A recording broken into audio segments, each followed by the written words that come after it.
Hi everyone, Tony here, bringing you today probably my most exciting layout that I've actually done in quite a while. This is using the Graphic 45 Ephemera Queen collection. It's an older collection, but it's so much fun to play with. So today I'm actually doing an interactive layout, and this is something that I've not normally done when I design projects. Usually I just sort of write them all out on a piece of paper. I just sort of draw and scribble and doodle and just sort of add measurements as I go and just sort of wing it as well. But today I've actually used some scrap white paper that come in those sleeves of the refill 12 by 12 albums. And I've really just thrown all this together. It took me a while to throw it together, but I really loved doing it. And the papers from this collection were perfect. As you can see, I did go through and write down the measurements, mostly for the purpose of the video, and also so I can keep track when I'm doing my little voiceover. Now, you can do this layout with absolutely any collection that you have at home in your stash, or of course, if you wanted to go out and buy something, you can. Just make sure that you've got enough paper to actually cover all of the different patterns. I also used in some of that pink cardstock as well. That is why the G was missing. So I'm just going to slide all that over and start with my base. So my A piece is going to be my base of the layout. I'm keeping that at 12 by 12. Of course, make sure that you cut the strips, those top little paper strips, off all of your pattern papers before you get started. So B paper, I kept at 12 inches, but cut it down to 10. Then I scored at the 1 inch mark. So it's actually going to end up being 11 by 10. But that little extra 1 inch flappy bit will be part of what's holding it to the layer.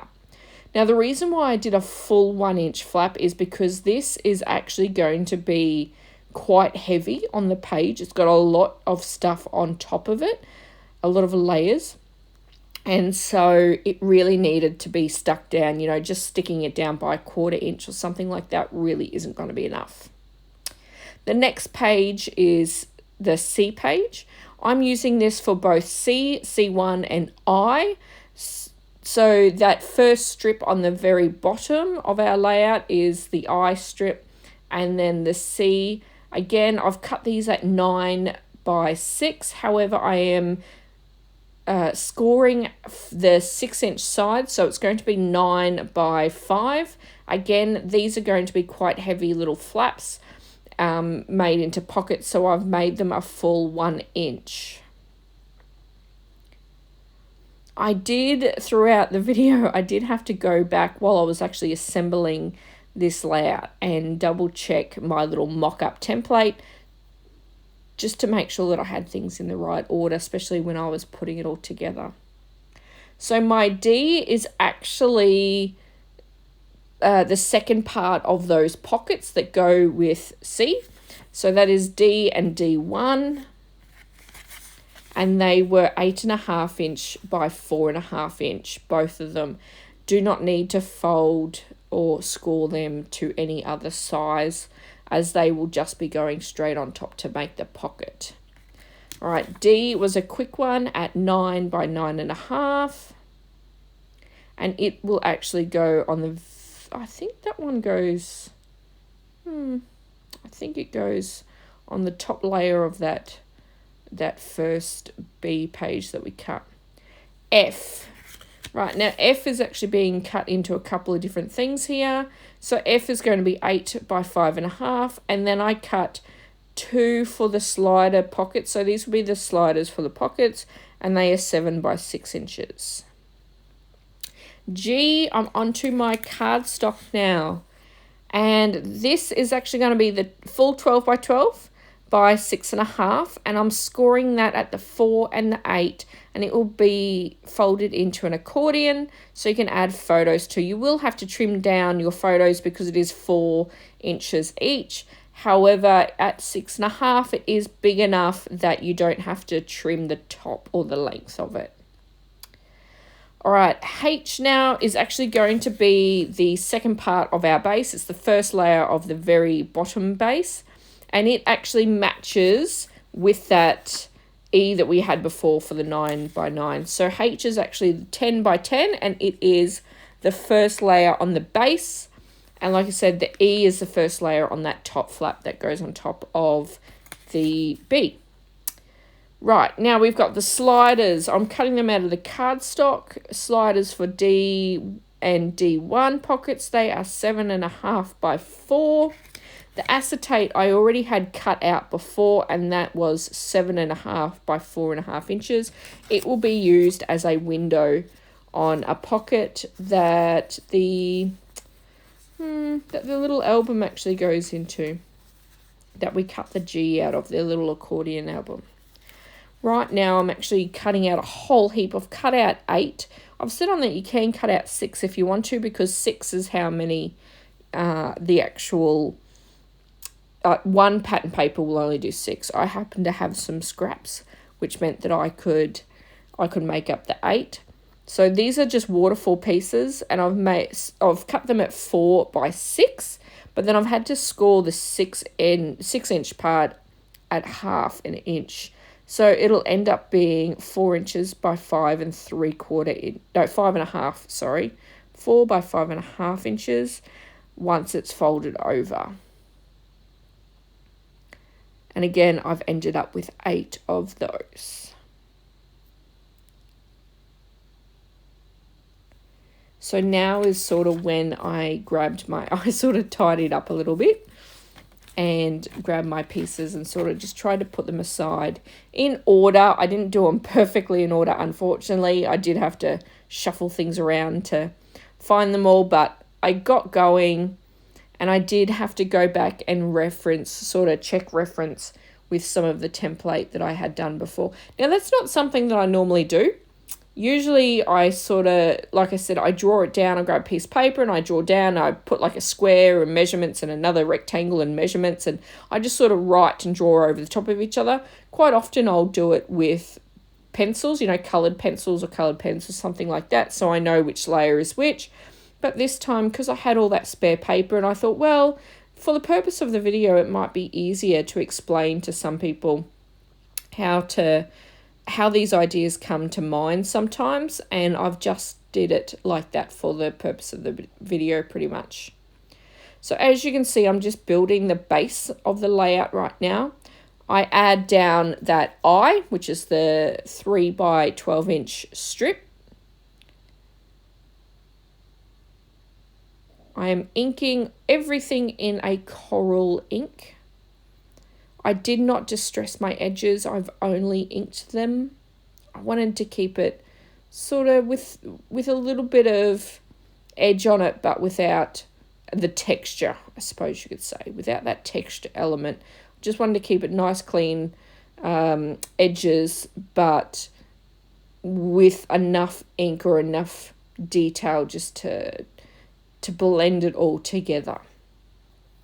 So I have added the H to the 1-inch strip there, which is the B, but the H is actually the first one that goes down. So I do apologize that I've assembled this in a slightly wrong order, but that is the only bit I think that I do in the wrong order.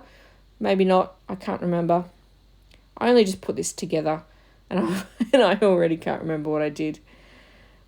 That is why I always write down a couple of little instructions or notes just to remind myself. Now, silly me, I actually glued that 1 extra inch flap there on the left. Silly me. Now, I did grab a little piece of tissue just to dry that off. I cannot believe I did that. But hey, we're all human and we all make mistakes. So if you do things like that at home, don't stress. Just cover it up with something, or like I did with a tissue or a wipe, just wipe it off.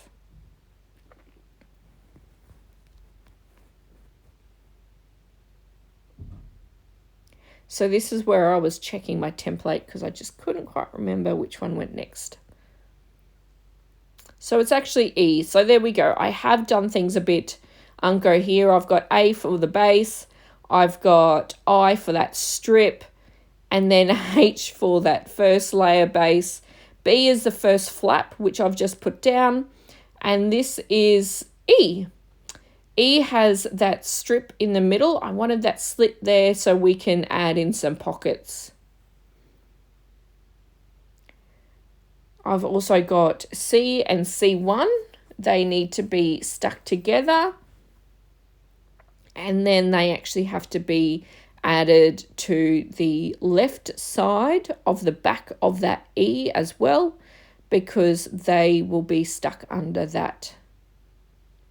I've got a little tiny bit of an overhang there, and that's actually what I wanted. If you don't want that overhang, well, then your second C actually needs to be cut at 8 and sort of 7/8 instead of a full, no, sorry.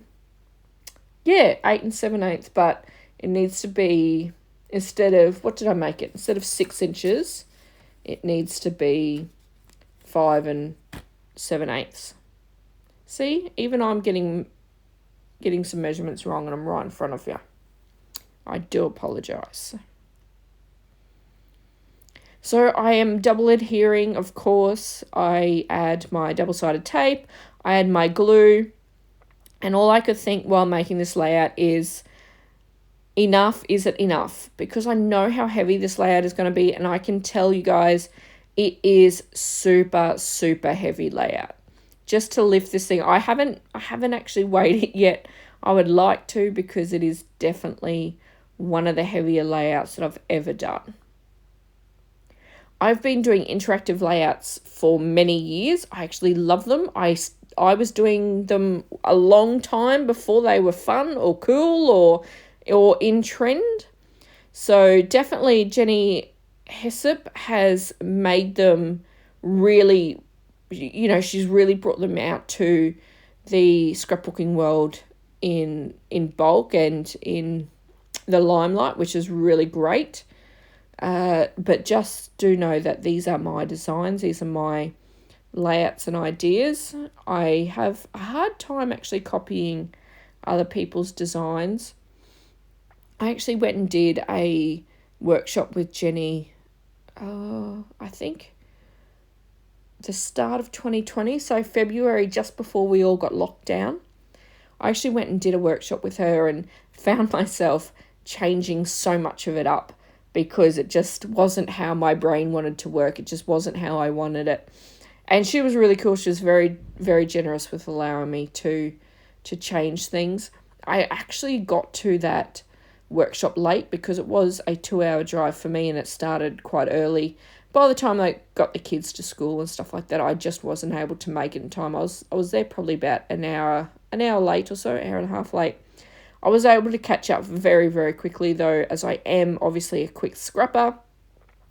But also with the alterations that I made, Jenny allowed me to sort of just do my own thing a little bit until I caught up, which was really, really good. So as you can see, I've actually pre-cut those sliders, but those were, you know, in that measurements that I showed you before. So I'm not going to show you everything on this layout. I've actually stopped the video in a moment and have added my own embellishments and things like that to it. I'm just showing you this video now. This is like the step-by-step and measurements of the things that I did add to this layout. This is just to show you and give you an idea of what you can do with any collection at all, or even any papers you've got home in your stash. They don't even have to be the same. You know, if you've got beach photos, every beach themed collection is pretty much the same. You could use one paper from every beach themed collection you've got, and it would still all look the same. You know, if you got baby pictures or something like that, then again, just use whatever you've got and just make it work. The only thing is you just have to make sure you've got enough pieces. So pattern wise, I used A, B, C, D, E, F, H. So that's 1, 2, 3, 4, 5, 6, 7. I used 7 separate different pattern papers. Of course, you don't have to. You can double up on those pattern papers. I think I doubled up on the H and the E. are the 2 pattern papers that are the same. So that would mean realistically I used 6 different patterns on this layout. So I just cut out that window and added the acetate. There is my G, which is the accordion. And again, pre-cutting all these in that video before when I did the mass cutting really helps just to show you guys what's there. And whoops, I actually forgot to ink edge that window frame at the bottom, so I quickly did that. Lift up that slit with my pick and slide them in. And that, I think that's pretty much it. Now the rest of it, that's the assembly of the layout done. Okay, so it's quite fun to add all that in. Oh no, it's not done actually, because I got to add in the waterfall. I do apologize. So anyway, it is quite fun to put all this together. I do apologize for all the mistakes that I'm making as I do my voiceover. You're more than welcome to very simply turn my voice off, put it on mute, and just fast forward and get the measurements as you're going along. But it's always fun just to quickly assemble something like this, turn the camera off, and then I took my time decorating it and adding whatever embellishments. Of course, I used everything from the collection. I did not add anything other. I did not add any flowers or chipboards or anything like that. I simply added what come in the paper kit, the 12 by 12 paper kit. And there's stickers, sorry. There's 2 sticker sheet things in that paper kit that come with it. Now the waterfall, I was probably not very straight with it. I would definitely recommend that you use a T-ruler when doing something like this. We all know that I'm not straight, I'm not perfect. Most of my things are put on crooked. I eyeball pretty much everything. I did actually stand up, which is something very unusual for me, but I did stand up and at least try to put these down, and I still ended up with them all being unco and wonky, which is okay because I came back later on and sort of straightened them up while I was putting the embellishments and things like that on. I tried to straighten it up and make them as even as I could, and that was really simple by just sort of squishing them down flat and going over it with the bone folder. And it did make it actually fairly straight quick, very easily. Usually with the waterfall, you would try and have maybe that little bit extra of an edge, so then you're not, making them crooked and uneven as much as I have. However, that's all I had to play with because I did want to have it as close to my photo mat as possible, and I wanted to make as many photo mats as possible. And there are a few different ways that you can make waterfalls. I'm just sort of doing the cheats way here, to be honest. I really am. This is the easiest cheat sort of way to make a waterfall. There are so much more prettier ways that you can do this, and you just do what you're comfortable with. So again, I thank you very, very much for joining me today. I hope that this brings some sort of inspiration to you. It is definitely one of my favourite layouts that I've done in a while. Like, I do like doing interactive layouts. I don't do them very much. I might only do, 1 or 2 every couple of months. But I do love putting them together just for the creative element of adding and putting in layers and stuff like that. But that's it for me now. So now I'm into my progress and I'll sign off. Thank you very much, and stay tuned for the rest of the video because I've actually got all the rest of the project finished and I'm about to share all that with you. So thank you very much for being here, and I will see you next time. Happy scrapping. Bye.